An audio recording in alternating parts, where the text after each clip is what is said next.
Hello, and welcome back to Echoes of the Night. I'm so glad you're here, and I hope you're ready to unwind with another eerie tale. If you're enjoying these stories, don't forget to like and subscribe. And hey, feel free to comment below. Let me know where you're listening from. It's always interesting to hear about the places that join in on these little moments of suspense.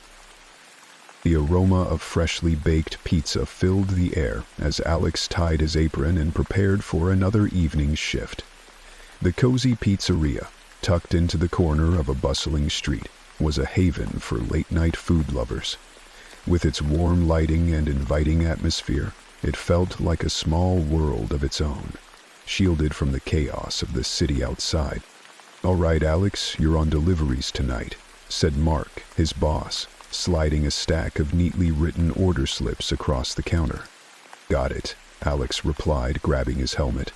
The routine was second nature by now. Pick up the order, check the address, and ride off into the night.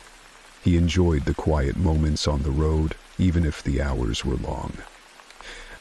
The first few deliveries went smoothly. The usual faces greeted him at their doors, offering quick smiles or hurried thanks before disappearing inside with their boxes of cheesy delight. Alex couldn't help but chuckle at how predictable his nights usually were. By 10 p.m., the rush had started to taper off. Alex leaned against his bike, scrolling through his phone as he waited for the next order. A soft chill crept through the air, and the hum of distant traffic blended into the background.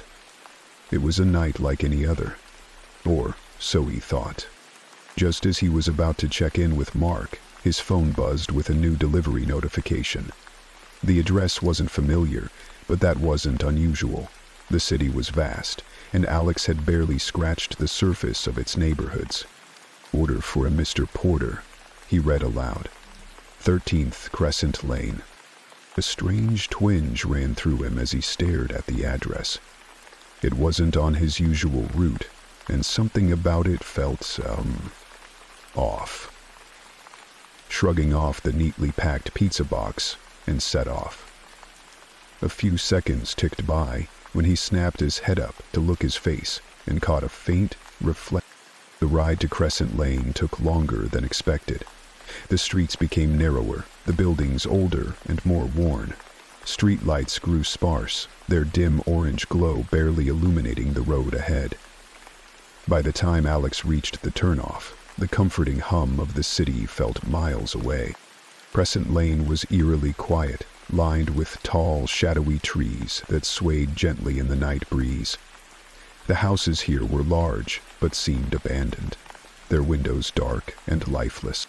"Why would someone order pizza out here?"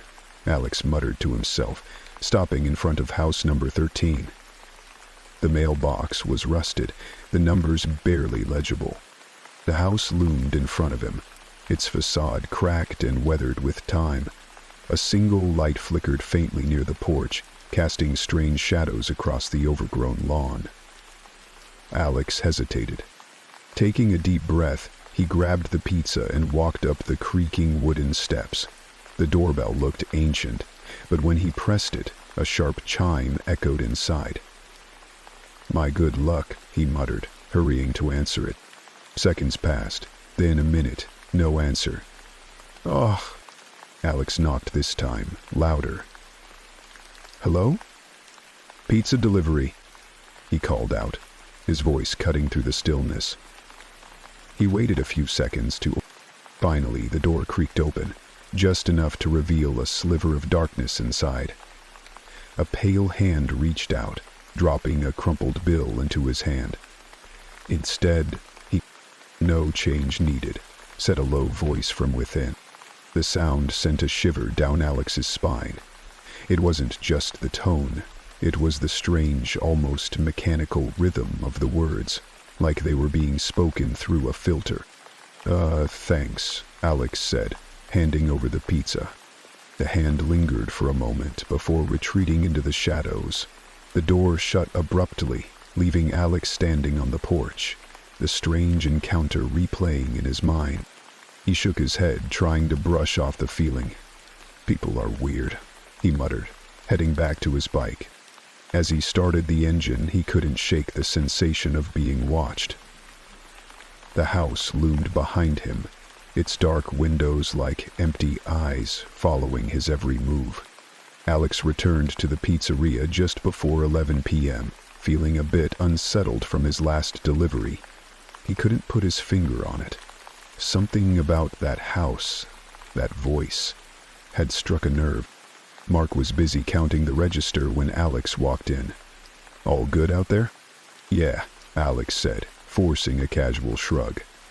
"Just had a weird one. Some old house on Crescent Lane. Guy barely opened the door, didn't say much." Mark looked up, furrowing his brow. "Crescent Lane? Don't think I've sent anyone out there before." Neither have I. Kind of a creepy area." Alex laughed nervously, trying to shake off the lingering unease. Her frown deepened. Mark waved it off. You get all kinds. Late-night orders can be strange sometimes. Just don't think about it too much." Alex nodded, but the memory of that pale hand and the mechanical voice lingered in his mind. He busied himself wiping down counters and organizing menus, trying to distract himself until the end of his shift. Just as the clock struck midnight, the pizzeria phone rang. Mark answered it, his voice carrying its usual chipper tone. But as he listened, his expression shifted. "Another order for Crescent Lane," he said after hanging up. "Same house, number 13. Alex froze. "Are you serious?" "Yeah, same guy, Mr. Porter, said he wanted another pizza." Weird, huh?" Alex hesitated. The thought of returning to that house sent a chill down his spine. But Mark didn't seem concerned, and it wasn't like he could refuse. "All right," Alex muttered, grabbing the fresh pizza box. "Guess I'll head back out." The streets felt quieter this time, almost unnaturally so.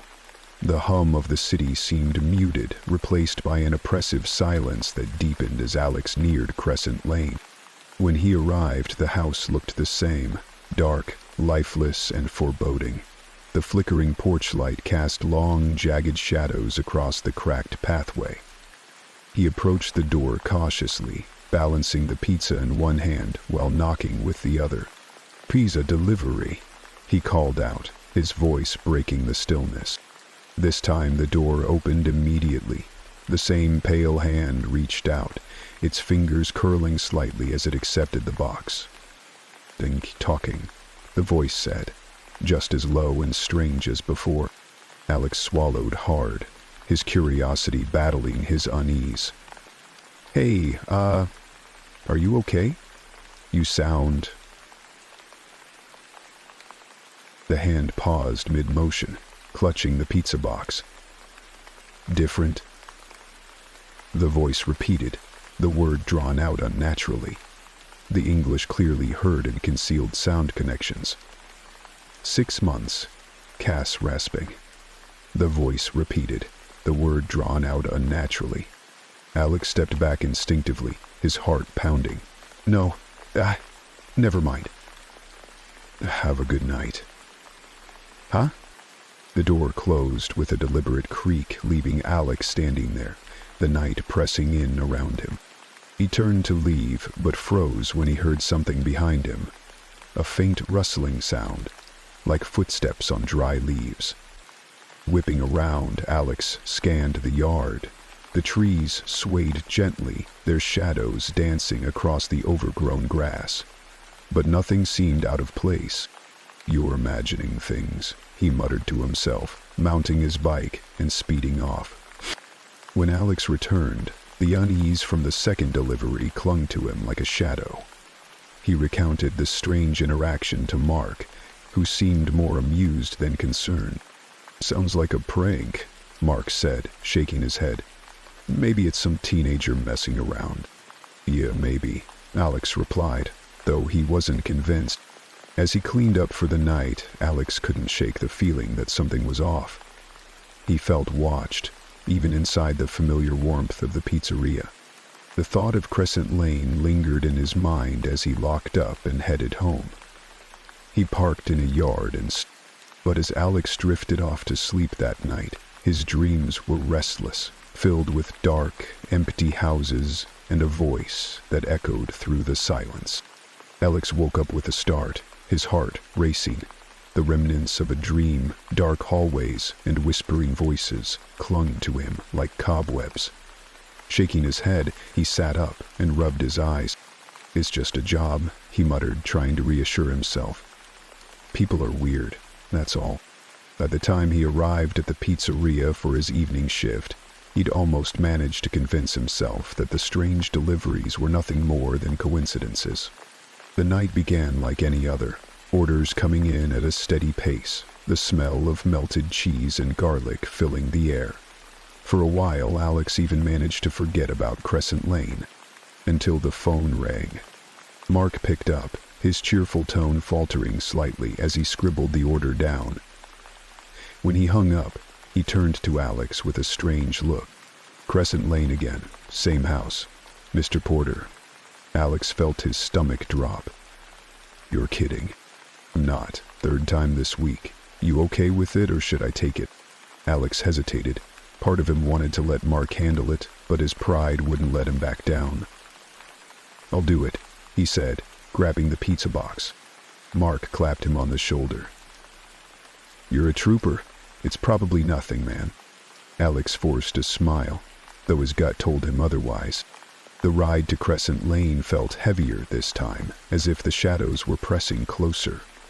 The once familiar streets seemed foreign, and Alex found himself gripping the handlebars of his bike tighter than usual. When they reached the house, it looked just as it had before, dark and silent, the flickering porch light casting unsettling shadows. Taking a deep breath, Alex approached the door. The air felt colder here, biting against his skin despite the mild night. He tugged on his gloves. He knocked twice, the sound echoing hollowly. "Pizza delivery." The door opened slowly, revealing the same pale hand. This time, though, the hand didn't immediately reach for the box. Instead, it hovered, almost as if it were studying him. "Mr. Porter?" Alex asked, his voice shaking slightly. Mechanical voice responded, low and deliberate. "Yes. Thank you." The hand took the pizza and the door began to close. But Alex couldn't help himself, then wheeled himself around the corner of the pool. "Hey, wait," he blurted out. The door stopped. Alex's pulse quickened. "Are you sure everything's okay? You've ordered a lot of pizzas lately, and, well, I just want to make sure you're all right." For a moment there was silence, then the voice spoke again, slower this time.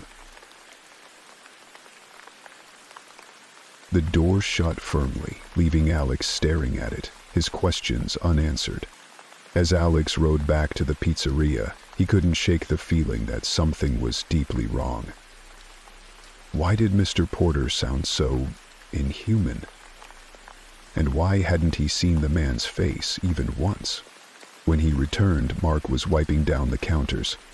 "All good?" he asked casually. Alex hesitated. "I don't know. That guy is weird. I've never seen his face, and his voice sounds like..." He stopped, struggling to find the right words. "Like what?" Mark prompted. "Like it's not real, like it's coming from a machine or something." Mark frowned, his amusement replaced by genuine concern. "That's odd. Maybe he has a condition?" "Maybe," Alex muttered, though he didn't believe it.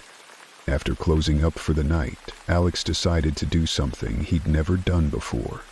He pulled out his phone and searched for the address on Crescent Lane. What he found made his blood run cold. The search returned a single result, an article from 5 years ago. It was about a fire that had destroyed the house, killing its only resident, a man named Porter. Alex stared at the screen, his mind racing. "That's not possible," he whispered. "The house is still there. I've been there." Again, But the more he read, the more unsettling the details became. The article described the fire as mysterious, with no clear cause. It also mentioned that Mr. Porter had been reclusive, rarely seen by neighbors. A chill ran down Alex's spine. If Mr. Porter had died in the fire, then who, or what, was he delivering pizzas to? Alex couldn't sleep that night. The article about the fire haunted him, replaying in his mind every time he closed his eyes. He had been to the house, stood on its porch, knocked on its door. It couldn't be a ruin, not like the article described. Maybe it's the wrong address, he whispered to himself, though he didn't believe it. The thought of returning to Crescent Lane made his stomach twist, but he knew he had to see the house again. The streets were eerily quiet as Alex pedaled through town. He avoided the usual shortcuts, choosing instead the main roads where the streetlights cast reassuring pools of light. But as he neared Crescent Lane, the familiar sense of unease crept back in. The houses here seemed darker, their windows empty and unwelcoming. When he reached the house, Alex stopped in his tracks. It wasn't the house he remembered. The porch was gone, replaced by charred wood and crumbling bricks. The flickering light he had seen before was nowhere to be found. Instead, the structure stood silent and broken, the remnants of a fire etched into its blackened walls. Footsteps tramped up the wing. He saw the girl's face flow past him. Alex swallowed hard, his breath visible in the unnaturally cold air. "This doesn't make sense," he muttered. A faint rustling sound made him turn. At the edge of the property, where the shadows were thickest, a figure stood watching him. "Hello?" Alex called, his voice trembling. The figure didn't move. Alex's hands gripped his handlebars tightly. He could feel the weight of the stranger's gaze, heavy and unyielding. I'm just passing through," Alex stammered, taking a step back.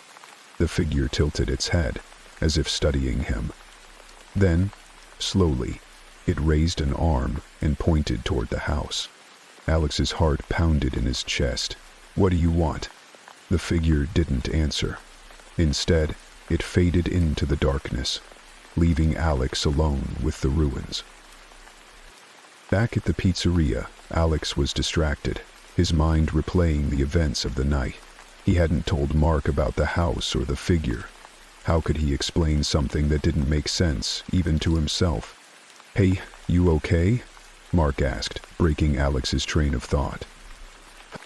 "Yeah," Alex lied. Mark raised an eyebrow. "You don't look it. Want me to cover for you tonight?" Alex shook his head. "I'm fine." He wasn't sure why he refused the offer. Maybe he wanted to prove to himself that he could handle it.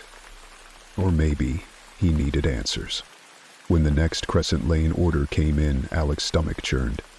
He almost hoped Mark would insist on taking it, but his friend didn't. "The police are guided to release records of..." The ride to the house felt longer this time.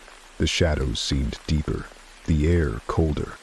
When he reached the property, Alex froze. The house was intact again, just as it had been during his first delivery. The porch light flickered faintly, and the door stood closed, as if waiting for him.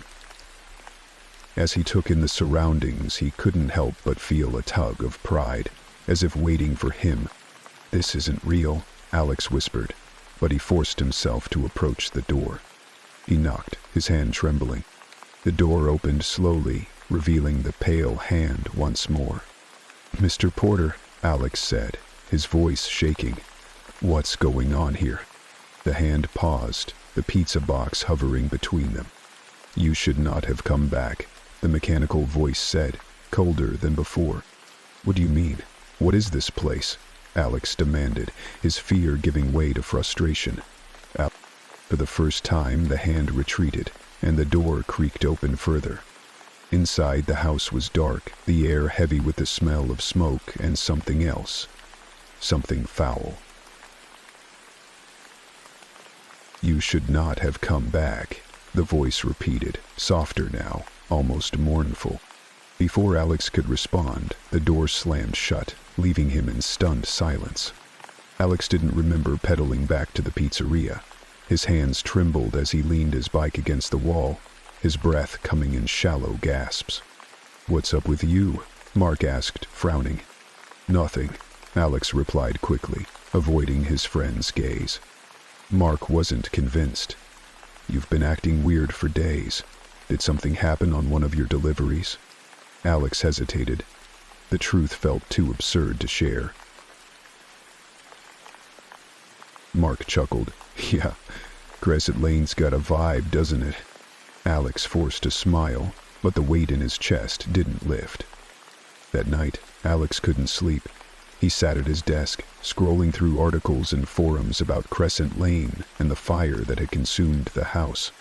The more he read, the stranger the story became. The fire had happened years ago, destroying the house and claiming the lives of a family of 3. Jacob Porter, his wife, and their young daughter. Neighbors reported hearing screams, but by the time help arrived, the house was engulfed in flames. What disturbed Alex most was the detail about the daughter.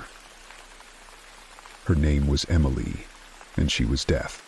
Alex's chest tightened as he recalled the mechanical voice that spoke to him.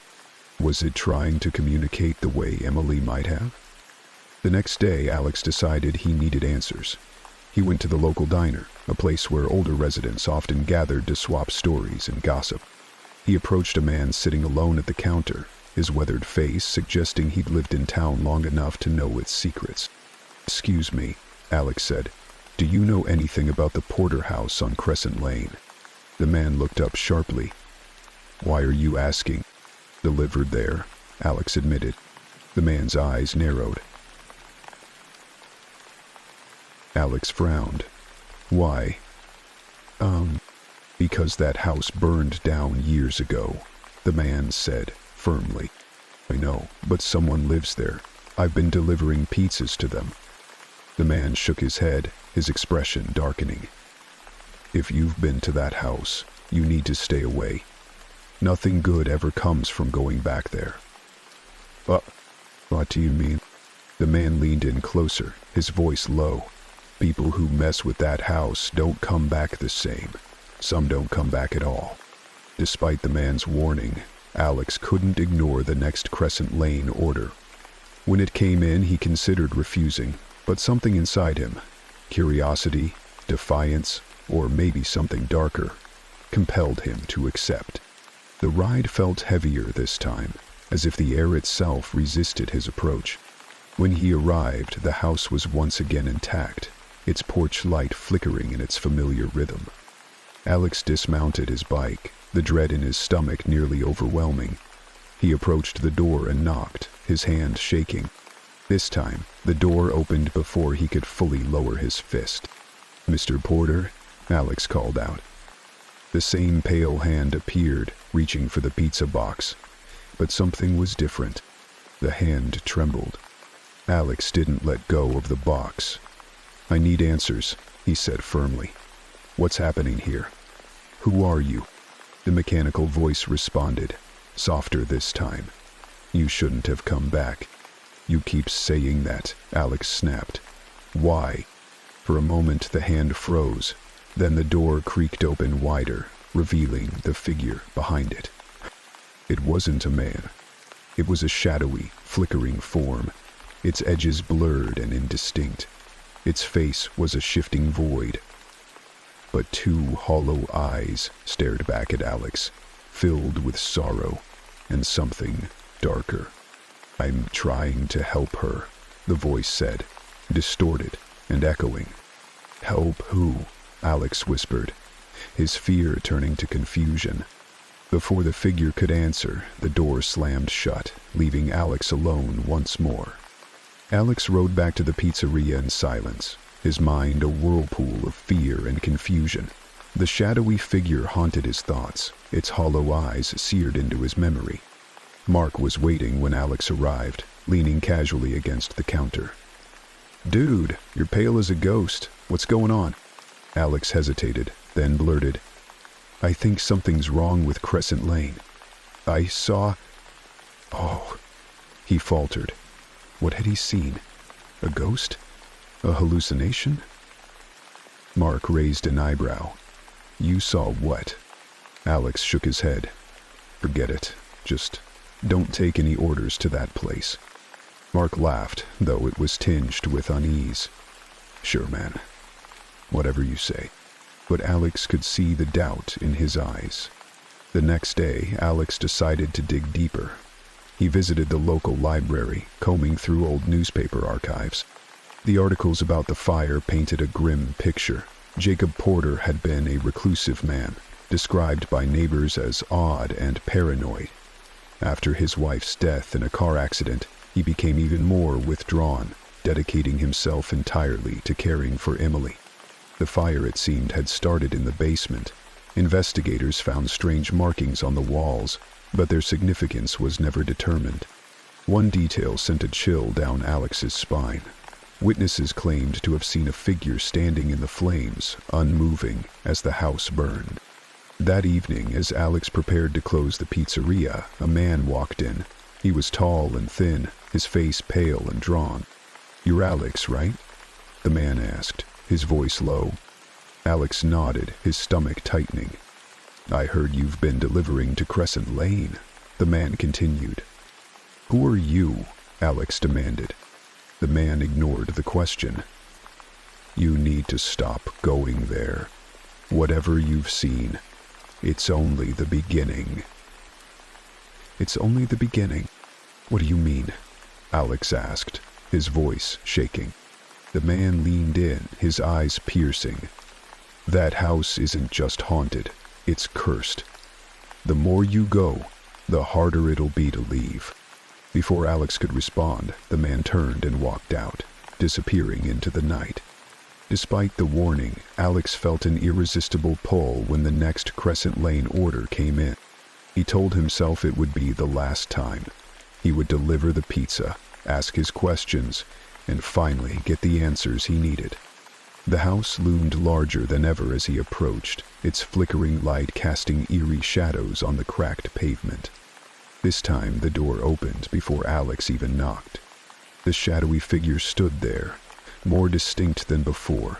Its hollow eyes seemed to pierce through Alex, and the air around it crackled with energy. "Why do you keep coming back?" the mechanical voice asked, its tone laced with frustration and sadness. "Because I need to know what's happening," Alex said, his voice trembling. The figure stepped aside, gesturing for Alex to enter. Against every instinct screaming at him to run, Alex crossed the threshold. The interior of the house was cold, the air thick with an oppressive weight. The walls were bare, the furniture sparse and covered in dust. "Who are you?" Alex asked, his voice barely above a whisper. The figure turned, its form flickering like a weak signal on an old television. "I was Jacob Porter. Now, I'm nothing." Alex's breath caught.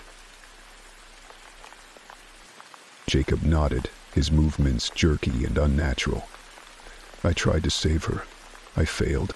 "Emily?" Alex guessed. Jacob's form wavered, his voice cracking. "She's trapped. The fire, it wasn't an accident. Something else caused it. Something I brought into this house." Alex's skin prickled. "What do you mean?" Before Jacob could answer, a distant, high-pitched scream echoed through the house. Willoughby cried out, "Please, for God's sake, don't kill me!" His words drowned out by a scream from members. "Emily!" Jacob cried, his shadowy form surging forward. "All right," she replied, her voice shaking. Alex hesitated for only a moment before following. The scream reverberated through the empty house, pulling Alex deeper into its shadowed corridors. He followed Jacob, the figure's flickering form, moving with unnatural speed. "Wait!" Alex called, his voice trembling. "Where are you going?" Jacob didn't respond. The house seemed to warp around Alex, the walls narrowing, the air growing heavier with each step. A faint, acrid smell, like burning wood and sulfur, clung to the air. They reached a door at the end of the hall, its surface charred and splintered. Jacob hesitated, his form wavering like smoke. "She's behind this door," he said, his voice strained. Alex's heart pounded. "Emily?" Jacob turned to face him. "You have to help her. I can't." The door creaked open, revealing a room that seemed impossibly large. It stretched far beyond the confines of the house, its dimensions twisting and folding like a kaleidoscope. At the center of the room stood a young girl. She couldn't have been more than 10 years old, her white dress torn and singed at the edges. Her hair hung in dark, matted strands, and her eyes glowed faintly in the dim light. "Emily?" Alex whispered, stepping forward. The girl looked up, her expression blank. "You shouldn't be here," she said, her voice layered with echoes. "I came to help," Alex said, his throat dry. Emily tilted her head. "Help? You can't help. No one can." The room shuddered, the air filling with a low, guttural growl. Shadows pooled in the corners, writhing and expanding. Jacob's form flickered violently. "It's coming. We don't have much time." Fitranos, the shadows coalesced into a massive figure, its form shifting and indistinct. It radiated a suffocating aura, its presence pressing down on Alex like a physical weight. "What is that?" Alex asked, his voice barely audible. Jacob's voice was grim. "The thing I brought here. The thing that destroyed us." "Oh." The creature's eyes opened, two blazing orbs of red that burned with malevolent intent. Emily screamed again, clutching her head. The sound was piercing, primal, and it sent Alex to his knees. Jacob turned to Alex. "You have to get her out of here. She's the only thing keeping it anchored." Shouted, his voice cracking under the weight of his terror. "You have to break the connection," Jacob cried. "Take her hand and pull her away." Alex forced himself to stand, his legs shaking. The creature lunged toward Emily, its amorphous form stretching across the room like a wave of ink. Without thinking, Alex darted forward, grabbing Emily's hand. Her skin was ice cold, her grip weak. "Come on!" Alex yelled, pulling her toward the door. The creature roared, the sound vibrating through Alex's bones. Tendrils of shadow lashed out, wrapping around his legs and arms. Jacob's voice echoed through the chaos. "Go! Don't look back!" With a final surge of strength, Alex yanked Emily through the doorway. The house groaned and shuddered, the walls cracking and splintering. "No." Behind him, Jacob's form dissolved into the darkness. "Save her," he whispered, his voice fading. The next thing Alex knew, he was outside, sprawled on the overgrown lawn of the house.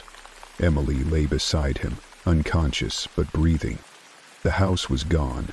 In its place was an empty lot, the grass scorched black. Emily stirred, her eyes fluttering open. She looked at Alex, her expression softening. "Thank you," she said, her voice faint but sincere. Alex's heart ached with relief and sadness. "What happens now?" he asked. Emily looked toward the horizon, where the first light of dawn was breaking. "Now, I can rest." Before Alex could respond, she began to fade, her form dissolving into the morning light. In the room beyond, his arms slipping out to come to her as an expanse of darkness swept over him. The emptiness where Emily had been left Alex staring into the rising sun, his body trembling from exhaustion and confusion. He reached out instinctively, his fingers closing around nothing but air. "No," he whispered. "Emily." But she was gone, her presence evaporated like mist under the sun's warmth. For a moment, everything was still. The burnt grass beneath him, the distant hum of morning life, the quiet rustle of wind. It felt too ordinary for what had just happened. Yet the weight of the house horrors lingered like a shadow over his thoughts. Alex staggered to his feet, his legs unsteady. The street was eerily quiet, and the house, now an empty lot, stood like a gaping void in the otherwise pristine neighborhood. He looked down at his hands, half expecting them to be covered in ash or blood, but they were clean. The world around him felt surreal, as though he had stepped into a dream where nothing quite made sense. A distant sound of tires crunching gravel broke the silence. Alex turned to see a car pulling up at the curb. It was Officer Reynolds, the policeman who had initially dismissed his story. The officer stepped out, his face pale and drawn. Alex nodded weakly, his throat too dry to respond. "What happened here?" Reynolds asked, his eyes scanning the scorched ground where the house had stood. "It's gone," Alex croaked. "The house, it's gone." "Got it." Reynolds frowned, his hand resting on the holster at his hip. "Gone? What do you mean, gone?" "The house was here last night." "You know what I saw," Alex snapped, his voice cracking. "It wasn't just a house. It was something else. Something wrong." Reynolds regarded him carefully. "Alex, people don't just vanish, and houses don't just disappear. You're going to have to explain this." Alex ran a hand through his hair, trying to gather his thoughts. "Emily, the girl, she was trapped inside. And Jacob, he tried to help, but..." Reynolds interrupted. "Jacob died years ago." Alex froze. "What?" Reynolds sighed, his expression softening. "The Jacob you're talking about was part of a family that lived here. They all died in a fire, right where you're standing now. It was ruled an accident." The revelation hit Alex like a blow to the chest. "But I saw him," he said, his voice trembling. "He was there. He helped me save her." Reynolds hesitated. "There's been talk about this place. People around here avoid it. They say it's cursed. But..." He trailed off, shaking his head. "Look, I don't believe in ghosts, but something's not adding up." Alex pointed to the empty lot. "That house was here. I went inside. I spoke to them. You can't tell me none of that was real." Reynolds looked at Alex for a long moment before finally nodding. "Maybe you're right, but if that's true, then there's more to this story than anyone knows." Alex frowned, pinching his nose as he stared into the distance. "What do you..." The rest of the day passed in a blur of questions and confusion. Reynolds took Alex to the station, where he recounted everything he could remember. The officer listened, his skepticism giving way to quiet curiosity. By evening, Alex was back in his apartment, staring at the wall. The events of the last day replayed in his mind like a broken record. A faint sound pulled him from his thoughts. It was soft, almost imperceptible. A whisper. He turned sharply, his heart racing. The room was empty, but the whisper persisted, growing louder. He froze. The voice was familiar, impossibly so. "Emily?"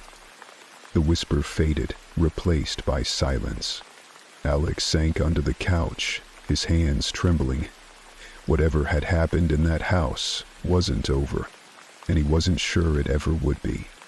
Days had passed since Alex's encounter with the officer, and the unease in his mind had only grown.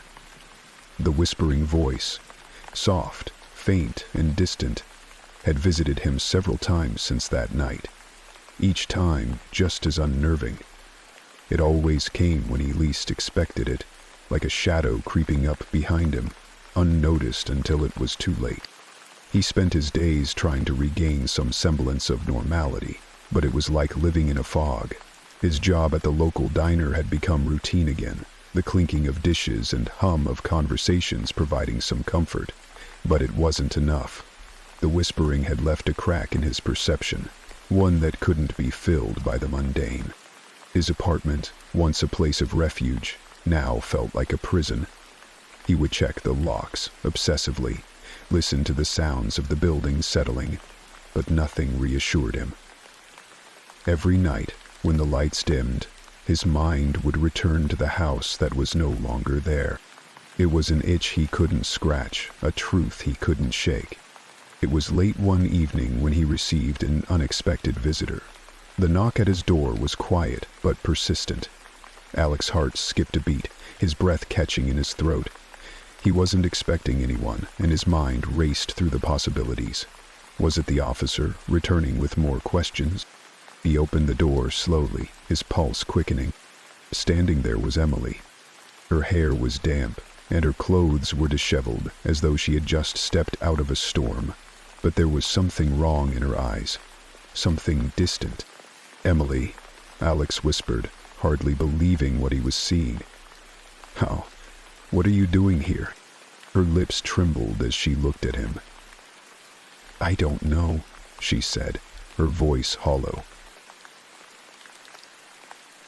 Alex stepped back, allowing her into the apartment. He noticed that she seemed different, fragile, like something had shattered inside her. "Where were you?" he asked, his voice laced with concern. Emily hesitated, looking around as if trying to make sense of her surroundings. "I don't know. I don't remember anything after the house. She stopped herself, her face pale. "Alex, something happened. I don't think I was supposed to come back." Her words sent a chill through him. "What do you mean?" She shook her head. "I can't explain it, but there's something that's followed me."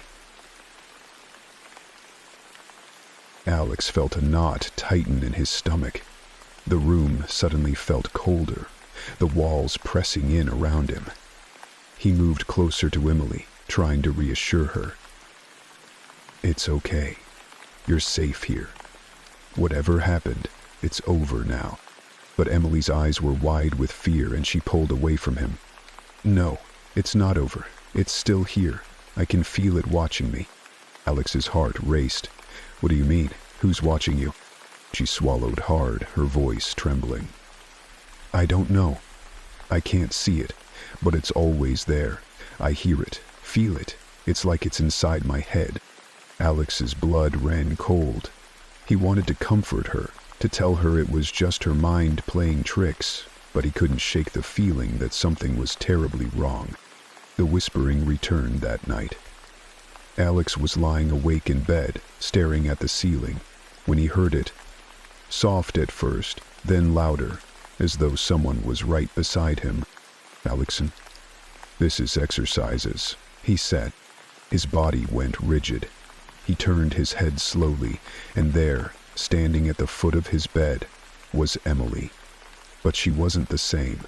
Her eyes were wide, her face twisted in an expression of horror. "You shouldn't have brought me here," she whispered, her voice no longer hers. Alex's heart raced, and he scrambled back, his body cold with fear. What's happening?" Emily's form flickered, her image warping as if it were made of smoke. "It's not over, Alex. It's never over. You can't escape it." In a flash, she was gone, vanishing into thin air. The next morning, Alex found himself standing at the window, staring out at the quiet street.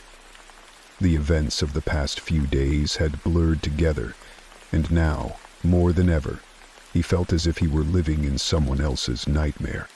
His thoughts drifted back to the house, the place where it all began, the place that no longer existed. He had to go back, had to understand what had happened, what had followed Emily, what had followed him. With a heavy heart, Alex made his decision. The days leading up to Alex's decision to return to the site of the old house were filled with an unbearable tension. Every moment felt like a countdown to something he couldn't fully comprehend. But he knew one thing for sure. The only way to stop the haunting, to understand what had happened, was to confront it head on. Alex drove to the outskirts of town, the familiar roads twisting and turning, each bend taking him farther from the comfort of his everyday life. The further he went, the more the air seemed to thicken around him, as if the land itself was holding its breath. The sun had already begun to dip below the horizon, casting long shadows that seemed to stretch out like fingers, reaching for him. The memory of the house lingered in his mind, but the reality was something else entirely. There was nothing left but a vacant plot of land, an empty void where the house had once stood. He parked his car at the edge of the property and stepped out into the cold evening air, the ground beneath his feet still wet from the previous night's rain. Happiness flowed from his heart. The moment Alex set foot on the land, the chill washed over him, sharp and biting. He walked slowly, each step carrying him closer to the place that had once been home to so many dark memories. As he moved deeper into the clearing, the familiar weight of the whispering presence settled over him, crawling under his skin, filling his mind with an overwhelming sense of dread. It was then that he saw it, a shadow in the distance, moving against the wind, flickering like a candle flame caught in a storm. Alex's heart pounded as he moved closer, his breath shallow. He tried to speak, but his voice caught in his throat, swallowed by the vast emptiness around him. The shadow grew clearer, and Alex could make out the figure of a person, a woman. Her face was hidden in the darkness, but he could feel her presence, cold and unforgiving. "Emily?" Alex's voice cracked as he called out, the word hanging in the air like a desperate plea. The figure didn't respond, but the air grew heavier, the ground beneath him trembling slightly. The whispering grew louder, more insistent, as if the very land was alive with the voices of those who had come before. Alex's mind raced. "What do you want from me?" he asked, his voice barely a whisper. The woman slowly turned, revealing her face, no longer Emily's, but something twisted, distorted. Her eyes were hollow, black voids that seemed to consume everything around them. Exhortation. "It's not about what I want," she said, her voice low and guttural. "It's about what you've already lost. That is what actually means something." Alex stepped back, his heart racing. "What do you mean?" The woman reached out, her hand stretching toward him. "You've already lost yourself, Alex. The moment you stepped onto this land, you became part of it, part of the curse." "Nurse," Clara mumbled, cursing, flying toward him, drew near. A wave of nausea hit Alex as the truth began to settle in. He had always thought he was trying to escape the haunting, to outrun it. But now, standing in the place where it all began, he realized that there was no escaping it. The curse was not something that followed him. It was something that had taken root inside him. "You're wrong," Alex whispered, shaking his head. "I haven't lost anything." The woman's lips curled into a twisted smile. "You've already forgotten, Alex. The curse isn't just a presence. It's a part of you. It's in your mind, your soul. You brought it here with you. You brought it home." The whispering grew louder, surrounding him, drowning out everything else. Alex felt his legs tremble beneath him, the weight of the truth pressing down on him like a physical force. He could feel the darkness closing in, the edges of his vision blurring as the voices threatened to overtake him. But then something inside him shifted. He had spent so long running, so long trying to avoid the truth. It was time to face it, to confront the darkness head-on. With a deep breath, Alex stepped forward, his resolve hardening. "No, I won't let you control me." "Alex," the woman's form flickered, her features twisting and contorting as though she were being pulled apart. "You can't fight it. You're already one of us." But Alex didn't back down. He focused on the feeling of his feet planted firmly on the ground, the sound of his heartbeat in his ears. He didn't know how, but he would fight. He would fight for himself, for the life he had left. And in that moment, the whispering stopped. The darkness that had been pressing in around him began to fade, slowly at first, Then all at once, the figure of the woman crumpled into the wind, vanishing like smoke in the night. Alex stood in the clearing, breathing heavily, his body trembling from the ordeal. The land was silent now, as if it had never been touched by the curse.